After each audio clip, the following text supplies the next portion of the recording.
everyone, I'm Rhonda and welcome back to my channel, or welcome if you are new. Let's do another TBR video.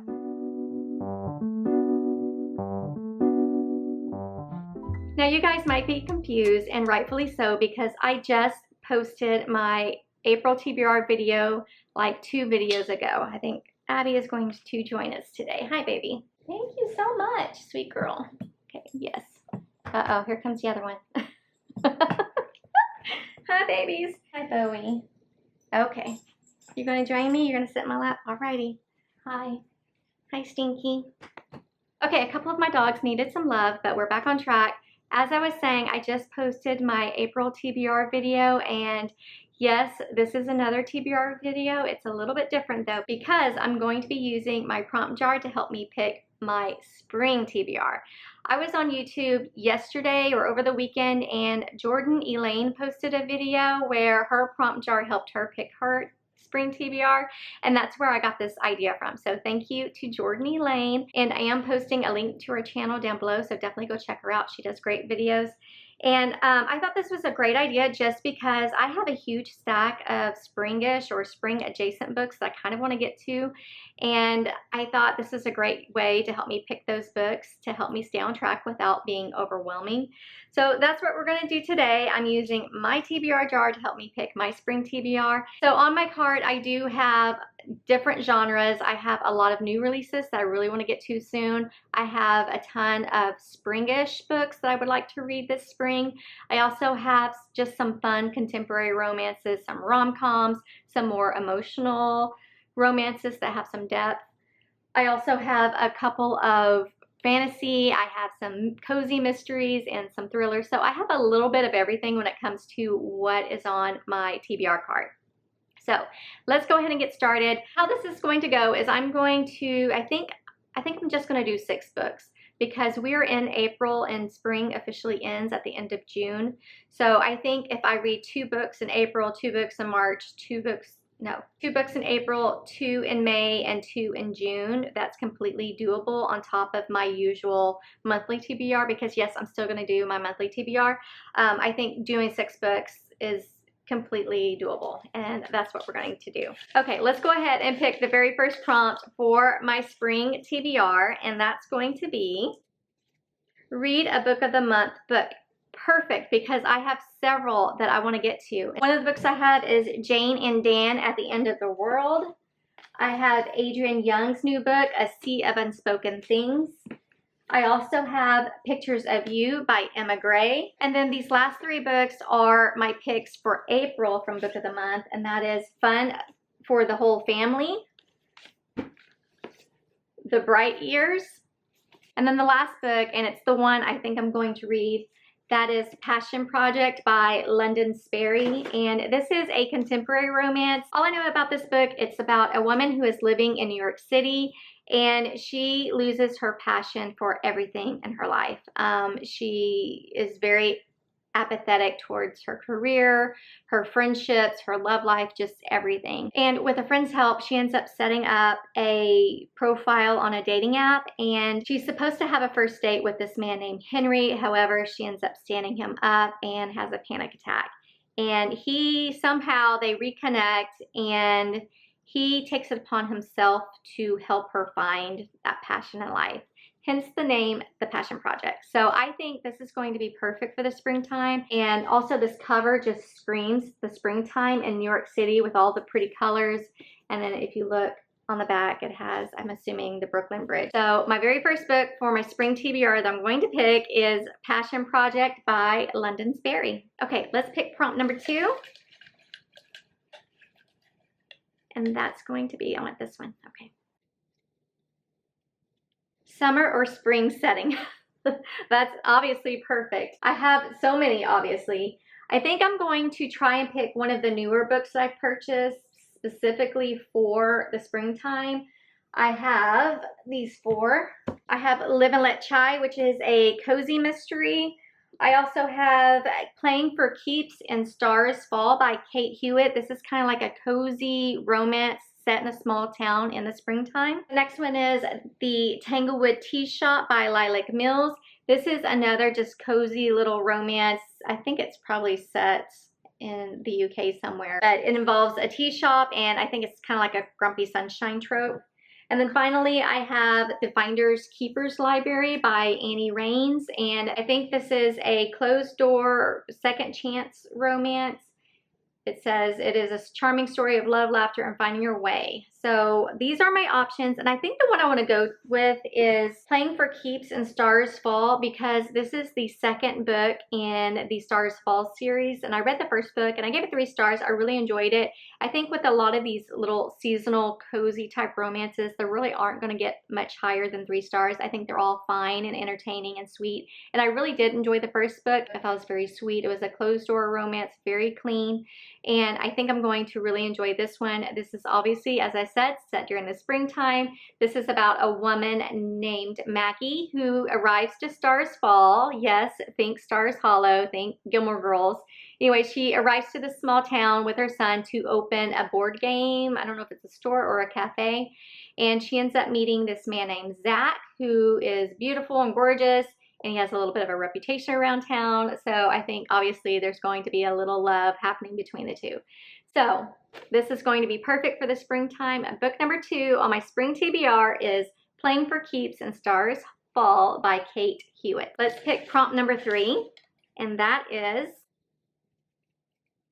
cursive writing on the cover. Okay, so let's go through all these books and pick out some that I want to read that have cursive writing on the front cover. That's kind of cursive-y. That's cursive-y.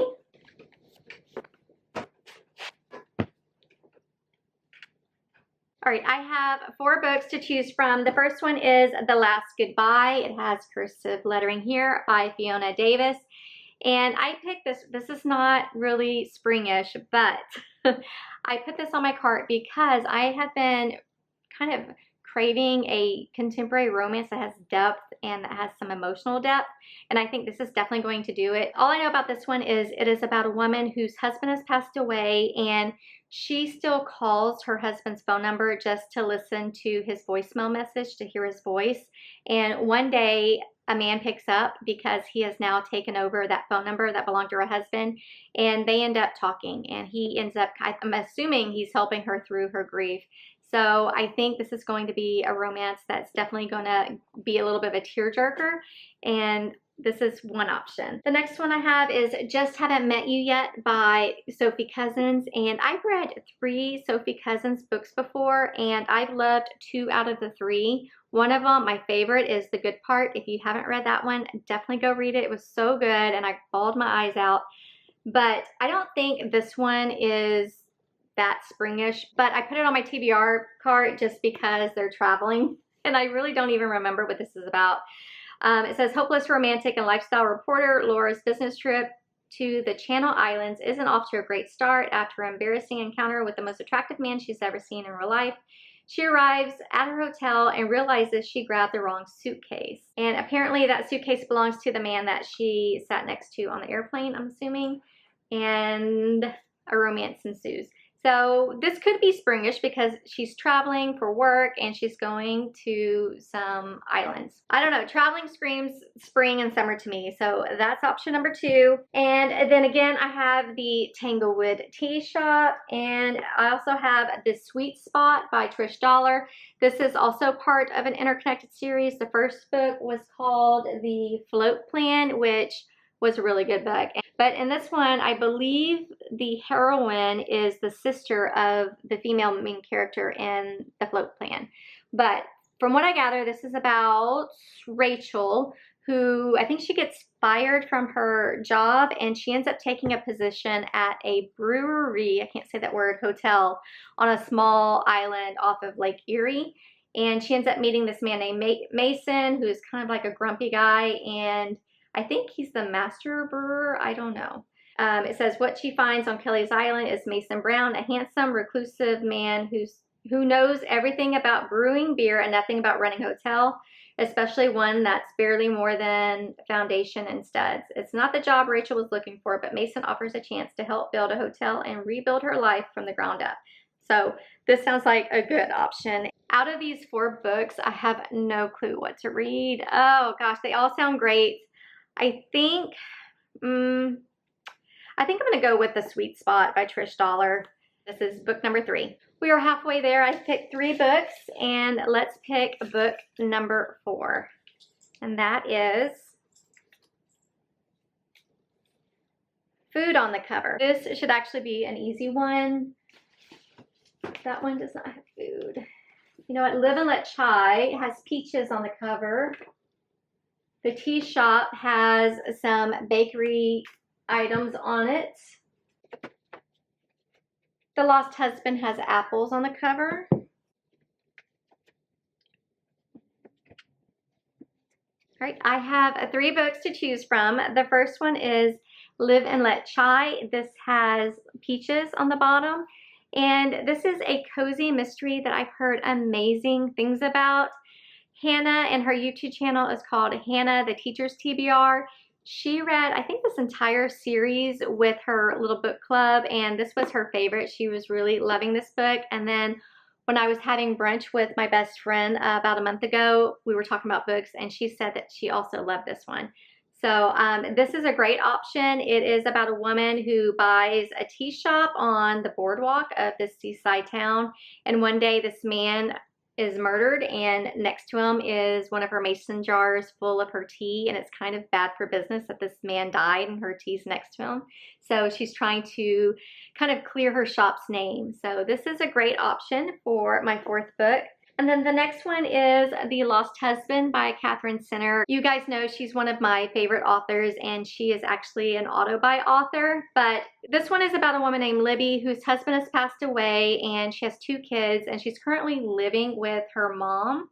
And her aunt offers her a job on her farm, so she packs up her kids and she heads to the farm in the Texas Hill Country just to help her aunt out. And it just says, beyond the animals, the strenuous work, there is quiet, deep country quiet, but there is also a shaggy and gruff farm manager with a tragic home life and a formerly famous feed store clerk who claims she can contact her husband on the other side.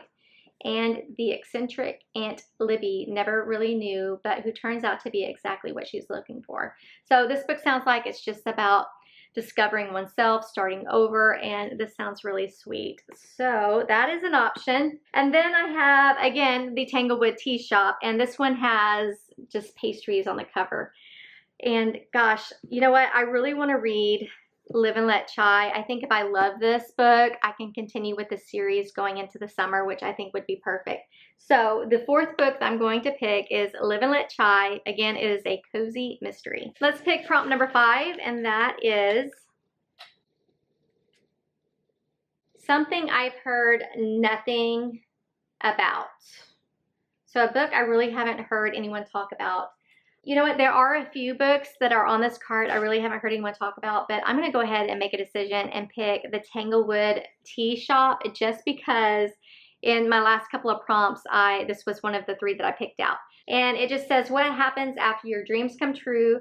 Patisserie chef Stevie is stuck in a rut. Her beloved Aunt Peggy has passed away, and she lost her job and the love of her life. Then she gets the call from the solicitor's office about Peggy's will, and everything changes. When Stevie sees a quirky tea shop for sale in the beautiful village of Tanglewood, she decides to take Peggy's advice and turn her life around. But the village isn't idyllic as it first seems.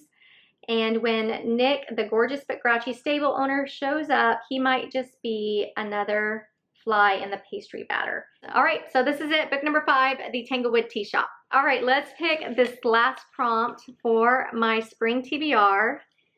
And that last prompt is, random book off the middle shelf. So originally I was going to turn this card around and then just blindly pick one of these. However, I think what I'm going to do is I'm going to count these out and then have Siri pick a number, and I'll read that book. So let's count. 1, 2, 3, 4, 5, 6, 7, 8, 9, 10, 11. Hey Siri, pick a number between 1 and 15. It's 8. Okay. Number 8. 1, 2, 3, 4, 5, 6, 7, 8. All right, we got The Lost Husband, and I'm not mad about this because this sounds like it's just going to be a sweet romance that's going to have some depth, and I love Catherine Center, especially some of her older stuff. So the final book of my spring TBR is The Lost Husband by Catherine Center. Okay, let's very quickly go through the books that I picked for my spring TBR.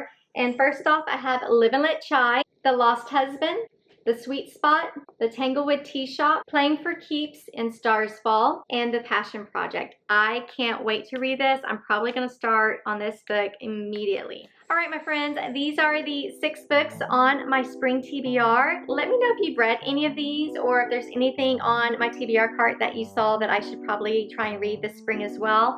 I'm very excited about this little stack of books because I have a few books on here that I specifically bought to read this spring. So I cannot wait to get to them. But thank you all so much for watching, and I'll see you in the next one. Bye.